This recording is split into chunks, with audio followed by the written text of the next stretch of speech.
Good morning class. तो आज हम लोग इस चैप्टर के लास्ट टॉपिक में पहुंच गए हैं जहां हम लोग को सीखना है रेडॉक्स रिएक्शन के बारे में। तो पिछले क्लास में हम लोग देखे थे कि रेडॉक्स रिएक्शन का basic part that is reduction. इसका दो पार्ट एक्चुअली नेम होता है, रिडक्शन और ऑक्सीजन, जिसमें से रेड बन गया रिडक्शन और ऑक्स बन गया ऑक्सीडेशन, और ये हमारा रेडॉक्स रिएक्शन कहलाता है।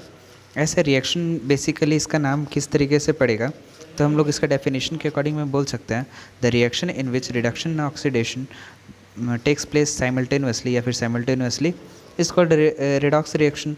बट ये जो रिडक्शन है या ऑक्सीडेशन टर्म है, ये बेसिकली है क्या, ठीक है। तो सबसे पहले हम लोग सीखते हैं ऑक्सीडेशन का मतलब क्या होता है।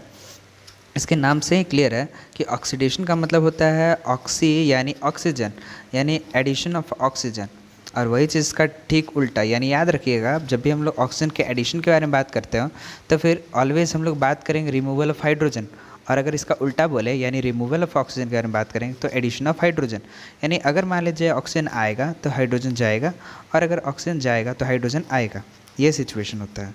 तो एडिशन ऑफ ऑक्सीजन या फिर रिमूवल ऑफ हाइड्रोजन को हम लोग क्या बोलते हैं, ऑक्सीडेशन बोलते हैं। इसको याद रखने के लिए आप दो टर्म याद रखिएगा, OGRL। OGRL ये ऑक्सीजन के हिसाब से ऑक्सीजन गेन करता है, ठीक है, और रिडक्शन लॉस करता है, ऑक्सीजन गेन रिडक्शन लॉस। तो इस तरीके से आप याद रख सकते हो, उसका डेफिनेशन आपको कन्फ्यूजन नहीं होगा। और वही चीज़ से हम यहाँ पे रिडक्शन का डेफिनेशन बना लेते हैं, यानी एडिशन ऑफ हाइड्रोजन और removal of oxygen from a compound is known as reduction, ठीक है। तो ये हमारा ऑक्सीडेशन रिडक्शन था। पहले हम लोग डेफिनेशन देख लेते हैं, फिर एग्जांपल के थ्रू समझ लेते हैं कि इसमें ऑक्सीडेशन क्या है, रिडक्शन क्या है, और उसके बाद फिर हम लोग को सारे चीज़ों के बारे में समझ लेते हैं, ठीक है। तो ये हमारा डेफिनेशन था ऑक्सीडेशन रिडक्शन के लिए।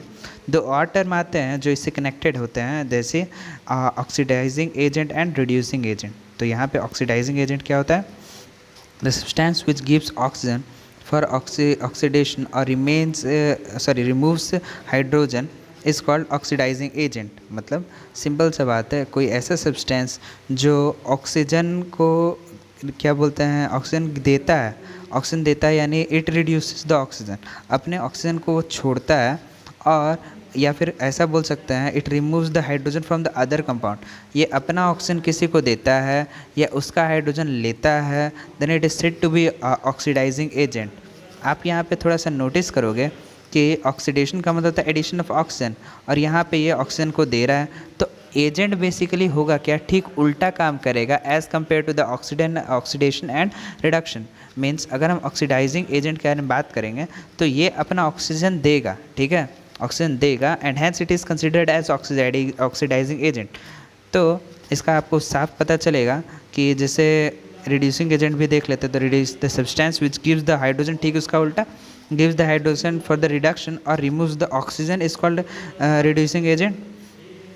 तो इससे हम लोग को ये पता चल रहा है जिसका रिडक्शन हो रहा है वो ऑक्सीडाइजिंग एजेंट है, और जिसका ऑक्सीडेशन हो रहा है वो रिड्यूसिंग एजेंट है। आप यहाँ पे एग्जांपल देख सकते हो, CuO plus H2 to produce Cu plus H2O। यहाँ पे आप देख सकते हो रिएक्शन में CuO यानी कॉपर ऑक्साइड जो आपको दिख रहा है, ठीक है, ये बेसिकली है क्या, ये बाद में कॉपर बन जा रहा है, आफ्टर द रिएक्शन कॉपर बन जा रहा है। पहले आप देख सकते हो यहाँ पे ऑक्सीजन था, हमारे पास ऑक्सीजन था, बट रिएक्शन के बाद इसका ऑक्सीजन गायब हो गया, means removal of oxygen. This removal of oxygen is considered as reduction. तो ये रिडक्शन हो गया, और क्योंकि ये रिडक्शन परफॉर्म कर रहा है इसलिए इस सब्सटेंस को हम लोग बोलेंगे ऑक्सीडाइजिंग एजेंट। सिमिलरली हाइड्रोजन के केस में होता है, हाइड्रोजन बिल्कुल अकेला था, but after the reaction it gets attached with oxygen, यानी ये ऑक्सीजन के साथ अटैच हो जाता है, and that is why it is considered oxidising agent, oxidation. और ऑक्सीडेशन जिस सब्सटेंस का होता है, this substance is considered as reducing agent. आप यहाँ पे नोटिस कीजिएगा कि जो भी हम बात कर रहे हैं एजेंट्स के बारे में, एजेंट्स रिएक्टेंट में होता है ना कि प्रोडक्ट में। बहुत कोई कंफ्यूज हो जाते हैं, प्रोडक्ट्स में खोजने लगते हैं, तो उससे क्या होता है पूरा का पूरा जो आपका क्वेश्चन है या कॉन्सेप्ट है वही पूरा डिस्ट्रॉय हो जाएगा। सो आप याद रखिएगा कि oxidising agent and reducing agent both are from the reactant side, not a product side, ठीक है। फिर हम लोग को ये देखना है effect of oxidation and reduction in our daily life, यानी ऑक्सीडेशन रिडक्शन हम लोग डेली लाइफ में कहाँ कहाँ देखते हैं। तो सबसे बेसिक यहाँ पे हम लोग को दो चीज़ों के बारे में हम लोग के सिलेबस में दिया हुआ है, हम लोग को जानना है, कोरोजन के बारे में और एसिडिटी के बारे में। सबसे पहला चीज़ ये कोरोजन होता क्या है? Corrosion is an undesirable change that occurs in a metal when they are attacked by moisture, air, acid और बेसिस। यानी अगर इन चीज़ों के से अगर मान लीजिए अटैक हो जाता है तो जो उसका स्पॉइलेज होता है, मेटल का जो अनडिज़ायरेबल चेंज होता है, that is called corrosion. Iron के केस में उसकी कोरोजन को हम लोग बोलते हैं रस्टिंग। जैसे और सारे केसेस है, रस्टिंग के अलावा भी सारे केस है जिसको हम लोग टार्निशिंग बोलते हैं। जैसे सिल्वर का टार्निशिंग होता है, आप देखिए आप कोई सिल्वर का नेकलेस, रिंग वगैरह पहने होगे तो पसीना से होता क्या है, वो थोड़ा ग्रीनिश कलर का एक लेयर जम जाता है वहाँ पे, ठीक है। वो ग्रीनिश कलर का लेयर एक्चुअल में कोरोजन होता है, कोरोडेड सिल्वर होता है, जो जिसको हम लोग बोलते हैं टार्निशिंग ऑफ सिल्वर, ठीक है।